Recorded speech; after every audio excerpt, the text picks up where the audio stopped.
if you can do a lot with a little, then soon you'll be able to only have to do a little to get a lot. This is something that I learned the other day while I was listening to a channeled transmission from a guy named Daryl Anka, who's channeling an alien from the future named Bashar. We thank you once again, each and every one of you and all of you together collectively, for the co-creation of this interaction. And he was talking about money. And this is something that interests me. I'm open-minded to many different perspectives, and I study all kinds of sources. So Bashar has been something that's been interesting me a lot recently. And as he was talking about the secret, the number one secret to making a lot of money. And this is something that is very interesting, especially because Bashar is a very high-quality source of information I've found, and a lot of other people have found as well. What's the number one secret? It's what I just told you. If you can do a lot with a little bit, then soon you'll be able to only have to do a little bit to get a lot. So what does this mean? This is very encouraging, actually. This means that you already have what you need to be who you want to be. All that's required is for you to be a little bit more creative and resourceful. You need to use what you already got. The example that Bashar used was that if you want to be an amazing painter, a masterpiece painter, instead of waiting to get the right easel with the highest, finest paints, highest quality, $500 oil paints, and the best canvas and the best easel, and you say, well, unless I have the best tools, then I can't be the best painter. Bashar said, until you can call yourself a painter by simply taking a rock and rubbing it on the side of a cave and creating a beautiful masterpiece like many of our ancestors actually did. There's many cave paintings on Earth that are actually breathtaking.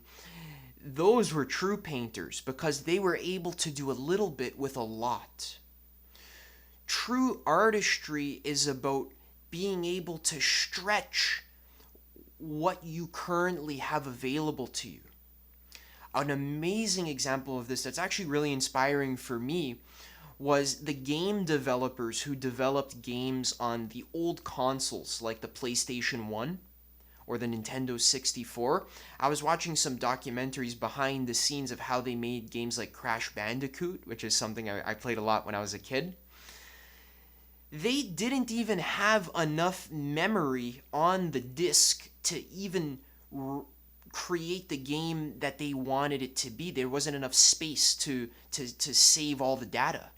So the developer, in a stroke of genius, somehow was able to hack into the PlayStation's data points. I'm not a developer. I have no clue what I'm talking about. But the general gist was that he was able to hack into the PlayStation's data to overwrite it and to like temporarily borrow it, which you're really not supposed to do because it could literally break the console. Memory was so short in Crash Bandicoot that I took to stealing little bits and pieces of extra memory from the Sony libraries. I would just try erasing parts of them that I thought I wasn't using and see if things still worked. If they did, I would mark them as available. I just hacked their code by just changing the bytecodes. And I'm like, you can do this. Look, I fixed it. If they wouldn't fix it for me, I was just gonna edit their code. It was free memory. The memory was finite, but you were definitely not supposed to do that. Making old games is actually an excellent example of what I'm talking about here.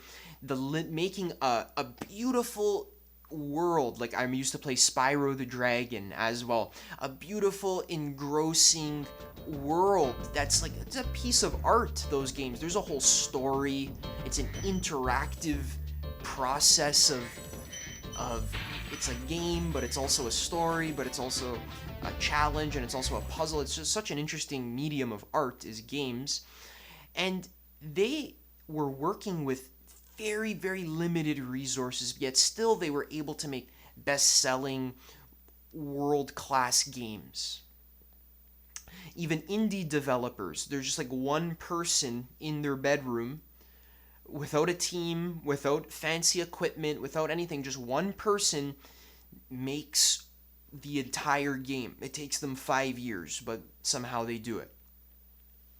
So this is the lesson of the video. Ask yourself, how can I use what I currently have available to me to be the person that I want to be first, to be who I want to be, to call myself a YouTuber, or to call myself a painter, or whatever it is, without needing all the bells and whistles. Because when you can do a lot with a little, then you'll be able to do a little bit and get a lot out of it.